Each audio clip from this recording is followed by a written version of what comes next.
there, and welcome back to Scrap with Penny, where paper meets story. Today I'm sharing probably one of my most favorite layouts ever, and this is a story time video, which means I don't have a process for this. I made this layout back probably in 2022, and I still want to share with you a little bit about the layout, and that's what story time is. This page is just too fun and festive not to feature at some point, and with the holiday coming up, I thought what better time than this. So I'm going to walk you through the story behind the photos and then talk a little bit about the design choices that brought it all together. This is Fun on the 4th, and it documents our July 4th celebration in 2021 at the happiest place on earth, Walt Disney World. After 16 months of a less than stellar fireworks show, we were thrilled when Magic Kingdom announced that they were bringing back the Happily Ever After Nighttime Spectacular, and it was just in time for our anniversary, which actually is on July 4th. I mean, I just love these fireworks. We already had our July trip planned, and so it felt like a little bit of magic that we could actually be there the day this beautiful fireworks show returned. So from rope drop to the finale bursting over the castle, it was a day full of pixie dust, dreams coming true, and maybe even a few happy tears. Those songs just get me every time. I mean, they do. And so this was July 1st. It was the regular Happily Ever After show, but it was fun because they went ahead and lit the castle up for the July 4th extravaganza. So it was just so much fun, and I did this page as part of a 6x6 class that I took. Let's get to the design and let's move on into the big fireworks. It is a cut file, and I'll link the exact file in the video description. And I backed it with papers from the Fancy Pants Hometown Summer Collection. I wanted to capture the excitement of the day in one big visual moment, and this firework absolutely did that. This design leans into contrast. You've got your basic red, white, and blue color palette, and it's offset against this white background with the little stars. That's more of the Hometown Summer Collection. The firework really becomes the focal point because of its size and movement, and I intentionally angled the photos around it like they were being lit up by the burst. You know, just like we were when we were standing in front of the castle.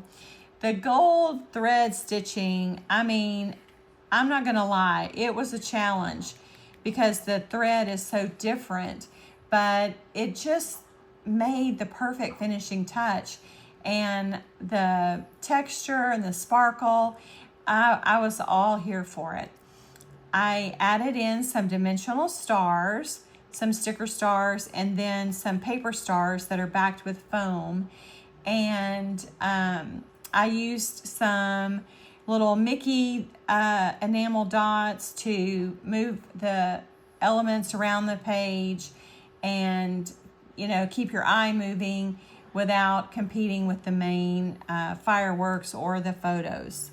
I love how the photos are just tucked in down here. I've got some daytime shots and a nighttime shot, and it seems to me like it's just a little layered and festive, which is, you know, in keeping with the day.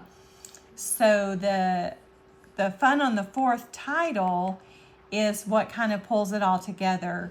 It is bold, and it, you know, says exactly what I feel. I went for a large 4 on purpose, and it adds weight over here to offset what you've got going here. So you've still got a loose triangle, you know, between here, here, and here.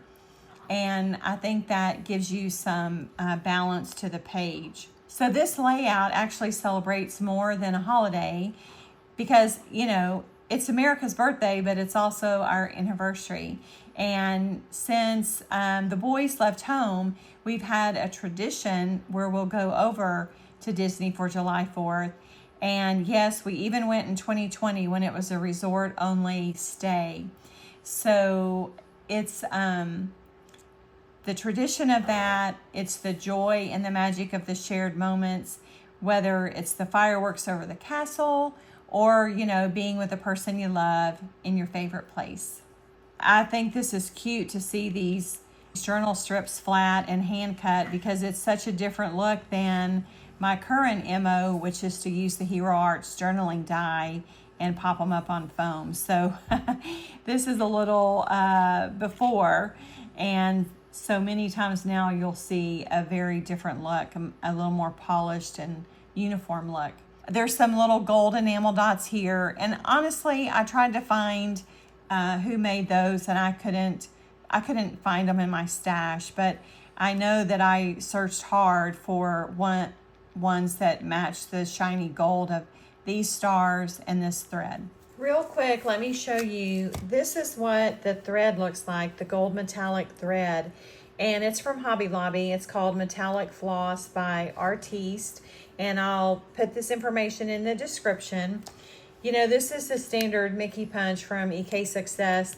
And on the paper stars, I think I used some of these paper smooches, and then probably also this punch. So you've probably got some stars in your stash. I was just kind of going for a size.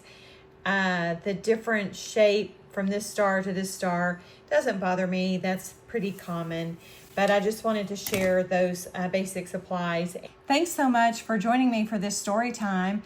If you've scrapped a favorite 4th of July memory, I'd love to hear about it. Drop a comment below. And don't forget to like, subscribe, and join me the next time right here on Scrap with Penny, where paper meets story. And as always, thanks for hanging out with me, and happy 4th of July to you. Go make some memories today, because you can bet I will be.